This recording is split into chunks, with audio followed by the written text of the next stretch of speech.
have to do a bluing touch-up, so I figured I'd show people how to blue a small part or do a bluing touch-up. This was it's a piece off a reloader. It's a blued piece of metal. You can see here where there has been some wear, and there's also been a little bit of resizing here, and I need to blue this.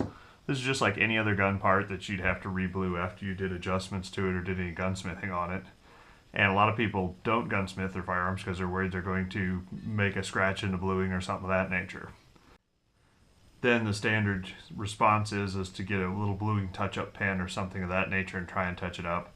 That bluing is really pretty weak and it doesn't do a whole lot.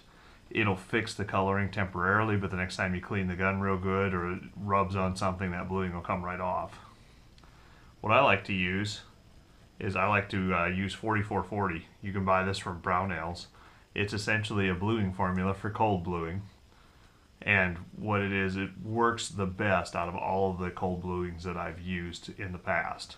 So what we're going to do real quick is we're going to touch up the bluing on this part. The first step is we're going to get this clean. This I've put in the ultrasonic cleaner. It's been totally degreased. It has absolutely no finish, no film, no grease, no oil, anything like that on it. So it's very clean.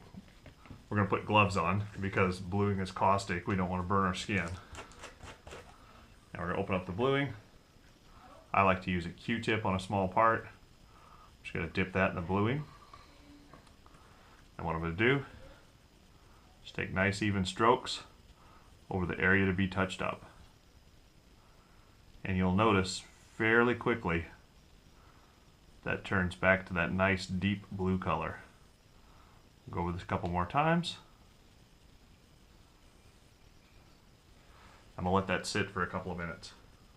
Okay, after I've let that sit for a minute, then what we do is we're going to take a cleaning patch. This is just a standard bore patch. And we're going to rub the area that we put the 41 or the 4440 on. What this is doing is this is cleaning off all the excess 4440. And it's helping to work that finish into the metal a little bit. You're going to notice after a minute or two of rubbing, the patch starts to turn black. Let's get a clean patch and continue.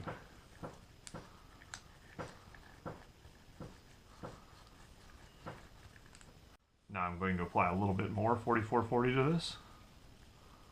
Just going to wipe it on there. What that's going to do is pick up all the spots that didn't get caught the first time.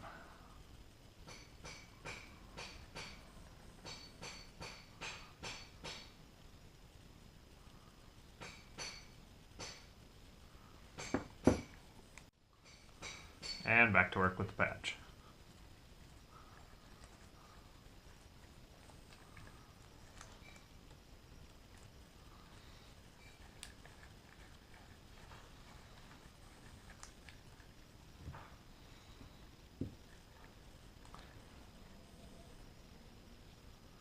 As you can see, that bluing is starting to look pretty good. It's getting its dark color back. Now we just need to keep polishing. I'm going to take a couple of clean patches and put a little more 4440 on these patches, and I'm going to rub these with a wet patch for a moment.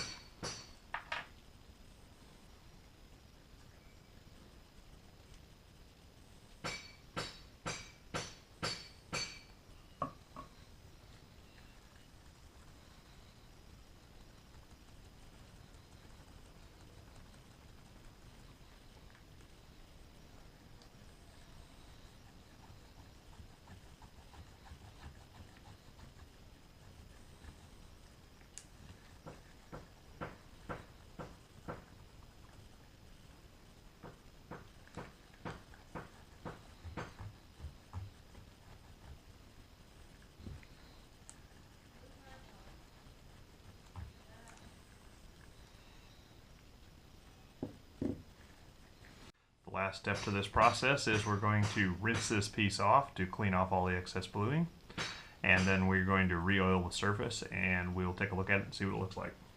And here's the finished project. As you can see, all that silver's been covered up, everything's back to a nice blue color.